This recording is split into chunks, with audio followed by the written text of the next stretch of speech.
Bom dia! Está começando o programa Médico da Família. Hoje é quinta-feira, dia 24 de julho. Um parente, um vizinho ou um amigo. Todo mundo conhece alguém que já sofreu um infarto. As doenças cardiovasculares são líderes em morte no mundo todo.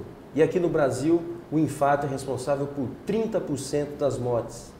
De acordo com o Ministério da Saúde, acontecem cerca de 300 mil infartos por ano no Brasil, provocando em média 80 mil mortes por ano. Para entender melhor o que é o infarto e como preveni-lo, nós convidamos a médica cardiologista, a doutora Sandra Helena Gonçalves de Andrade. Bom dia, doutora. Muito obrigado pela sua presença aqui no programa. É um prazer.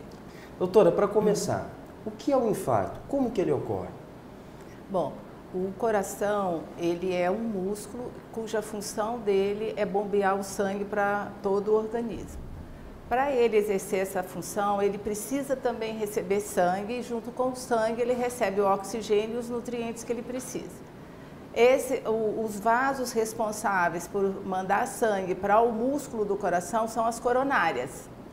E quando acontece desse vaso sofrer uma obstrução, esse fluxo de sangue é interrompido e aquelas células que receberiam sangue das coronárias, elas morrem e isso é um infarto. Então, o infarto é um não recebimento da parte muscular do coração de sangue e nutrientes para que ele faça a sua função. Porque o sangue leva o oxigênio e os nutrientes para as células poderem funcionar. Então, seria mais aqui no vaso, a gente pode ver melhor. Isso aqui é uma projeção muito aumentada, porque uma coronária ela tem, em média, de 2 a 3 milímetros de diâmetro. Quando a gente nasce, o nosso vaso ele é assim, limpinho, não tem placa, não tem obstrução. Com o passar dos anos, essa parede vai sofrendo alguns processos, o processo de oxidação por vários fatores, que nós vamos falar também, e vão formando placas na parede desses vasos. Por algum motivo, alguma instabilidade do organismo, essas placas que já vêm se formando ao longo dos anos, elas rompem e começam a formar em cima dela um coágulo de sangue, que vai obstruir, levando ao infarto. Então, quando a pessoa infarta, aquela coronária que sofreu a obstrução, ela vai estar dessa maneira. Uma placa e um coágulo de sangue interrompendo toda a chegada do sangue para aquela região. Perfeito. Doutora, para os nossos telespectadores entenderem, qual que é a diferença entre infarto e parada cardíaca? Porque muita gente confunde. O infarto é esse processo que eu expliquei, é a interrupção do sangue.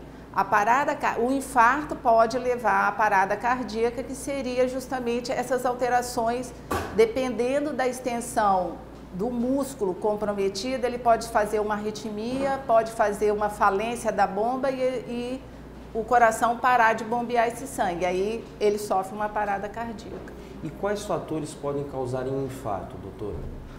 Então, nós temos vários fatores. Temos os fatores que nós chamamos de não modificáveis, que são os fatores hereditários, né, o familiar e a faixa etária. O homem acima de 45 e a mulher acima de 55 encontram-se numa faixa de risco maior para vir a ter infarto. E os fatores modificáveis, que são obesidade, sedentarismo, hipertensão arterial, tabagismo, alterações do colesterol, que nós chamamos de dislipidemias, diabetes, que é um fator muito importante, que levam a mudar essa parede desse vaso e formando essas placas ao longo dos anos e aumentando o risco da pessoa vir a infartar. Esses fatores genéticos eles são muito importantes ou esses outros fatores que você teoricamente poderia prevenir são mais importantes, doutora? Eles são muito importantes, tanto que as pessoas que pertencem às famílias que já têm história de doença coronariana, de infarto, familiares, principalmente pai e mãe, eles devem já fazer uma prevenção precoce, já procurar o médico, pode não necessariamente o cardiologista, pode ser um clínico, onde ele vai dosar as taxas de colesterol e vai quantificar o que ele tem de fatores de risco que venha a aumentar por conta da história familiar. Então, assim, é um risco maior, mas não necessariamente que as pessoas precisam vir a infartar. Elas podem fazer essa prevenção.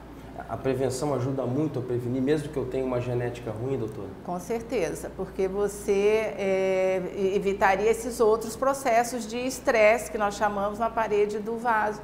O diabetes, a hipertensão, o sedentarismo. Então, o tipo de alimentação, isso vem a diminuir. Que tipos de alimentos ajudariam o coração, seriam benéficos? Os alimentos, nós temos que ter uma diminuição da quantidade de sal, de gorduras, tá? E então nós falamos assim, não vou poder comer mais nada. Não, você tem que equilibrar bastante fibras, folhas, verduras, frutas, uma alimentação balanceada. Você pode comer a carne, alternar a carne branca com carne vermelha, diminuir frituras, esses lanches, os fast food, né? Nós devemos diminuir, isso seria uma alimentação mais saudável. Doutora, uma pergunta que fizeram, por que o jovem, quando infarta, ele tem mais risco do que uma pessoa com mais idade? O jovem não deu tempo ainda do coração formar caminhos que nós chamamos de colaterais para o sangue criar outros caminhos sem ser só os ramos principais. Então seriam essas que nós chamamos de colaterais. O jovem não deu tempo ainda de fazer essas colaterais. Então realmente é mais grave. É mais grave. Perfeito. Doutora, como que a gente pode reconhecer que alguém possa estar infartando? Existem vários fatores, mas assim, uma coisa é o desconforto. Às vezes a gente quer dizer que é uma dor. Não, às vezes um desconforto na região precordial, na região do tórax. Geralmente ele é um desconforto grave, um desconforto que eles classificam às vezes na escala de 0 a 10 em 10. E acompanhadas de algumas irradiações. Muitas vezes está relacionado com um esforço físico ou uma alteração emocional e elas sofrem radiações. Radiação para o braço esquerdo, os mais característicos, radiações para a mandíbula e às vezes a pessoa também sintomas que nós chamamos de atípicos, por exemplo, uma dor epigástrica na região do estômago, que muitas vezes é confundido como sendo um problema de gastrite e às vezes a pessoa pode ter as duas coisas. Os sintomas das mulheres são diferentes, doutora? Os sintomas não são diferentes, é que na mulher a manifestação, como a mulher tem muitos outros fatores, e não é tão valorizado. Mas a mulher também, são esses sintomas de desconforto, o cansaço também é um sintoma que eles relatam. Eu acredito que na mulher porque seja menos valorizado. Menos valorizado, pena. Em diabéticos, há diferença, doutora? O infarto num diabético? Sim. O diabético, por ter essa alteração de sensibilidade, às vezes o diabético manifesta a doença sem ter esse desconforto, sem ter o quadro de dor. Às vezes ele tem o que nós chamamos de equivalente anginoso, é um cansaço, é uma falta de ar. Então, mas não são todos os diabéticos. Tem diabetes que manifestam com os mesmos sintomas, mas pode acontecer isso na pessoa que dificulta, eu acredito, o diagnóstico. O diagnóstico. Certo. Mas como o diabetes é um fator de risco importante, então quando você examina o paciente e colhe a história dele, você passa a valorizar esses sintomas por conta dele ter esse fator de risco a mais. Certo. Toda dor no peito é infarto, doutora? Não. Toda dor Ainda bem. Não.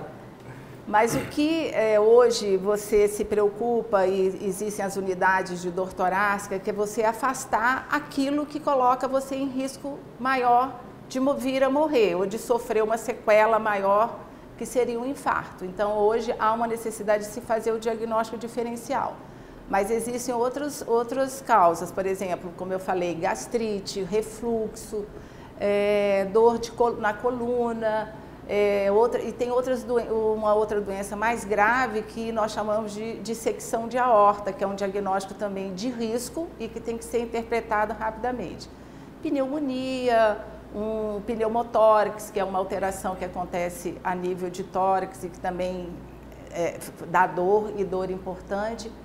Embolia pulmonar, tem várias outras. Então tem muita coisa que pode dar dor no peito. Tem muita que pode confundir, mas o importante é você diagnosticar o que é o infarto, porque hoje com medidas de tratamento rápido você deixa menos sequela a nível de coração. Perfeito. Doutora, a nossa conversa está extremamente interessante, bastante esclarecedora, mas a gente tem que parar rapidinho para um breve intervalo comercial. Não saia daí, já já voltamos.